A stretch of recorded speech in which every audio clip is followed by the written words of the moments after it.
Майкл Джексон, Шрек, Агата Кристи и все как настоящие. В выставочном зале Национального художественного музея расположили восковые фигуры из Санкт-Петербурга, которые пришлись по нраву как детям, так и их родителям. Выставку посетила и наш корреспондент Ольга Башук.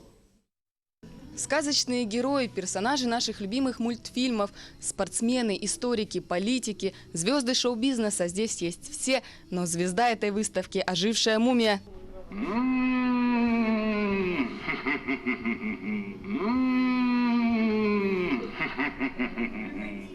На выставке представлено более 60 экспонатов. Это персонажи из разных стран, эпох, есть даже вымышленные герои. Но самое главное, что их легко можно спутать с настоящими людьми. Музей восковых фигур прежде всего не преследует портретное сходство, а преследуем мы момент «остановись мгновение». То есть замирает персонаж на определенном повороте головы, с определенной мимикой, с определенным жестом рук, также положением тела. И это придает еще больше реальности тому или иному персонажу. На создание одной фигуры уходит от 1,5 до 2 лет, и над ней работает 15 человек. Костюмеры шьют одежду, подбирая ее под эпоху и время, в которых жил персонаж. Чтобы фигура выглядела максимально реалистично, используют даже настоящие зубные протезы и натуральные волосы. Для изготовления фигуры используются натуральные человеческие волосы, которые впаиваются непосредственно в воск.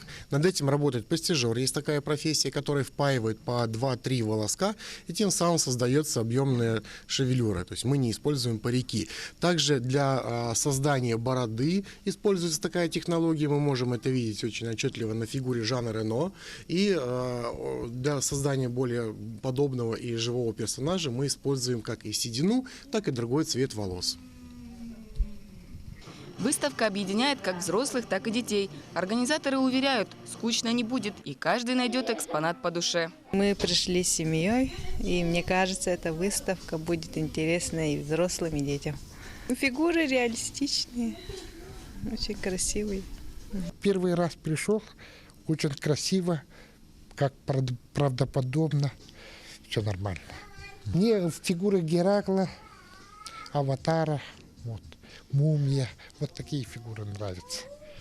Выставка восковых фигур будет работать до середины февраля, после чего экспонаты отправятся дальше – на Сахалин и Камчатку.